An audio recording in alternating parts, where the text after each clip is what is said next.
Inteligencia artificial Dennis versus Fuerte. La hipótesis del sistema de símbolos físicos, IA débil versus IA fuerte.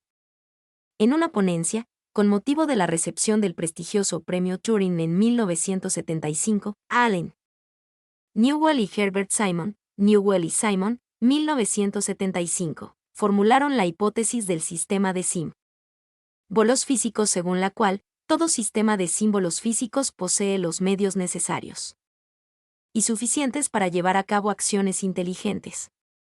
Por otra parte, dado que los seres humanos somos capaces de mostrar conductas inteligentes en el sentido general, entonces, de acuerdo con la hipótesis, nosotros somos también sistemas de símbolos físicos.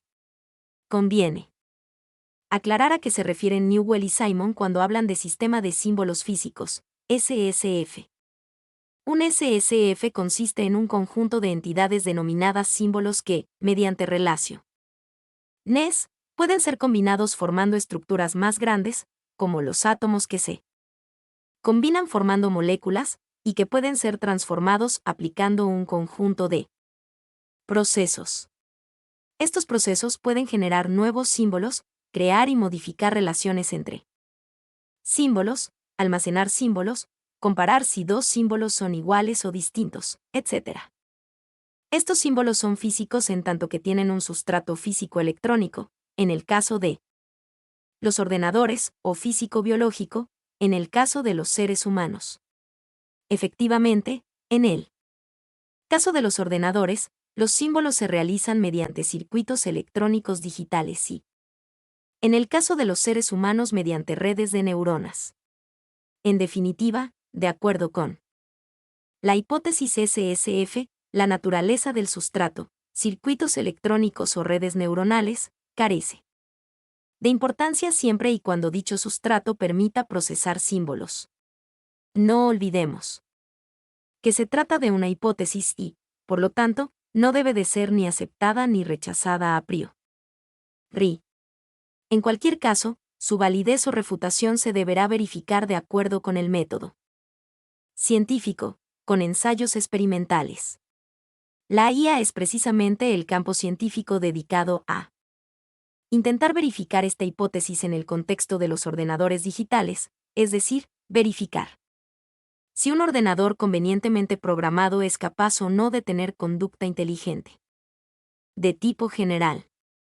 Es importante el matiz de que debería tratarse de inteligencia de tipo general y no una inteligencia específica, ya que la inteligencia de los seres humanos es de tipo general. Exhibir inteligencia específica es otra cosa bien distinta. Por ejemplo, los programas que juegan al ajedrez a nivel de gran maestro son incapaces de jugar a las damas a pesar de ser un juego mucho más sencillo. Se requiere diseñar y ejecutar un programa distinto e independiente del que le permite jugar al ajedrez para que el mismo ordenador juegue también a las damas. Es decir, que no puede aprovechar su capacidad para jugar al ajedrez para adaptarla a las damas. En el caso de los seres humanos no es así, ya que cualquier jugador de ajedrez puede aprovechar sus conocimientos sobre este juego para, en cuestión de pocos minutos, jugar a las damas perfectamente. El diseño y realización de inteligencias artificiales que únicamente muestran comportamiento inteligente en un ámbito muy específico, está relacionado con lo que se conoce por IA débil en contraposición con la IA fuerte a la que, de hecho, se refieren Newell y Simon y otros padres fundadores de la IA. Aunque estrictamente la hipótesis SSF se formuló en 1975, ya estaba implícita en las ideas de los pioneros de la IA en los años 50 e incluso en las ideas de Alan Turing en sus escritos pioneros, Turing, 1948-1950. Sobre máquinas inteligentes. Quien introdujo esta distinción entre IA débil y fuerte fue el filósofo John Searle en un artículo crítico con la IA publicado en 1980, Searle, 1980, que provocó, y sigue provocando, mucha polémica. La IA fuerte implicaría que un ordenador convenientemente diseñado no simula una mente, sino que es una mente y por consiguiente debería ser capaz de tener una Inteligencia igual o incluso superior a la humana. Searle en su artículo intenta demostrar que la IA fuerte es imposible. En este punto conviene aclarar que no es lo mismo IA general que IA fuerte. Existe obviamente una conexión, pero solamente en un sentido, es decir, que toda IA fuerte será necesariamente general, pero puede haber IA generales, es decir, multitarea, que no sean fuertes, que emulen la capacidad de exhibir inteligencia general similar a la humana, pero sin experimentar estados mentales. La IA débil, por otro lado, consistiría, según Searle, en construir programas que realicen tareas específicas y, obviamente sin necesidad de tener estados mentales. La capacidad de los ordenadores para realizar tareas específicas, incluso mejor que las personas, ya se ha demostrado ampliamente. En ciertos dominios, los avances de la IA débil superan en mucho la pericia humana, como por ejemplo buscar soluciones a fórmulas lógicas con muchas variables, o jugar al ajedrez, o al Go, o en diagnóstico médico y muchos otros aspectos relacionados con la toma de decisiones. También se asocia con la IA débil el hecho de formular y probar hipótesis acerca de aspectos relacionados con la mente, por ejemplo la capacidad de razonar deductivamente, de aprender inductivamente, etc., mediante la construcción de programas que llevan a cabo dichas funciones, aunque sea mediante procesos completamente distintos a los que lleva a cabo el cerebro. Absolutamente todos los avances logrados hasta ahora en el campo de la IA son manifestaciones de IA débil y específica.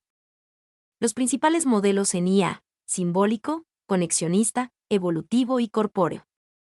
El modelo dominante en IA ha sido el simbólico, que tiene sus raíces en la hipótesis SSF. De hecho, sigue siendo muy importante y actualmente se considera el modelo clásico en IA, también denominado por el acrónimo GOFAI, de Good Old-Fashioned AI.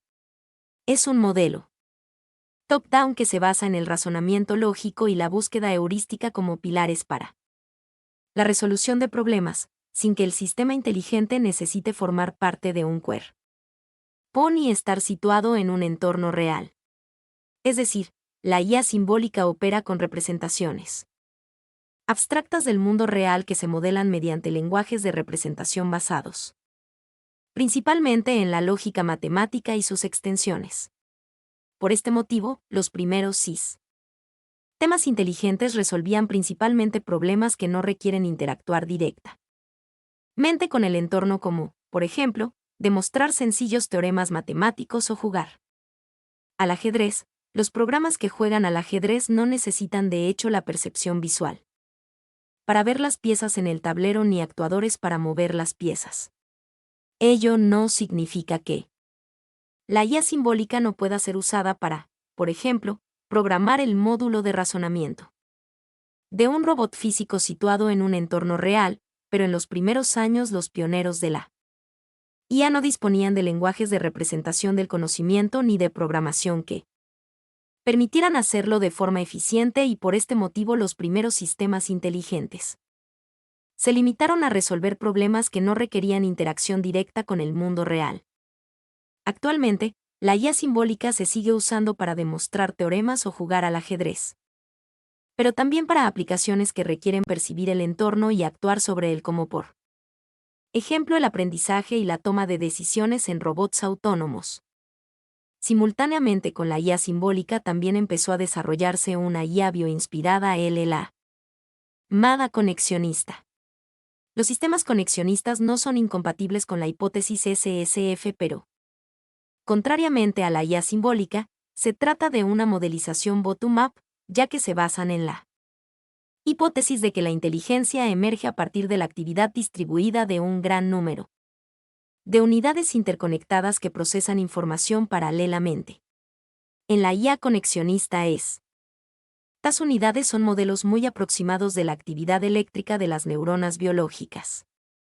Ya en 1943, McCulloch y Pitts, 1943, propusieron un modelo simplificado de neurona en base a la idea de que una neurona es esencialmente una unidad lógica Este modelo es una abstracción matemática con entradas, dendritas y salidas, axones.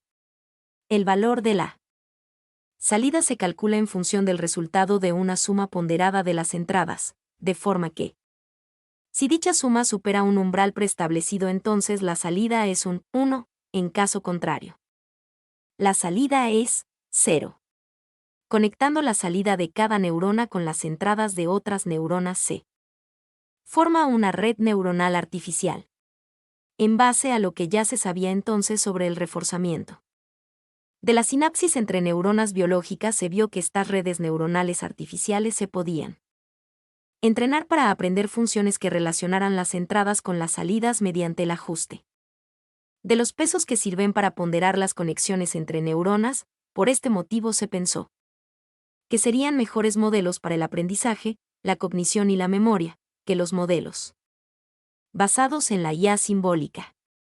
Sin embargo, los sistemas inteligentes basados en el conexionismo tampoco necesitan formar parte de un cuerpo ni estar situados en un entorno real, y desde este punto de vista, tienen las mismas limitaciones que los sistemas simbólicos. Por otra parte, las neuronas reales poseen complejas arborizaciones dendríticas con propiedades no solo eléctricas, sino también químicas nada triviales. Pueden contener conductancias iónicas que producen efectos no lineales. Pueden recibir decenas de millares de sinapsis variando en posición, polaridad y magnitud. Además, la mayor parte de las células del cerebro no son neuronas, son células gliales, que no solamente regulan el funcionamiento de las neuronas, también poseen potenciales eléctricos, generan ondas de calcio y se comunican entre ellas, lo que parece indicar que juegan un papel muy importante en los procesos cognitivos. Sin embargo, no existe ningún modelo conexionista que incluya a dichas células, por lo que, en el mejor de los casos, estos modelos son muy incompletos y, en el peor, erróneos. En definitiva, toda la enorme complejidad del cerebro queda muy lejos de los modelos actuales. Esta inmensa complejidad del cerebro. El objetivo último de la IA, lograr que una máquina tenga una inteligencia de tipo general similar a la humana, es uno de los objetivos más ambiciosos que se ha planteado la ciencia.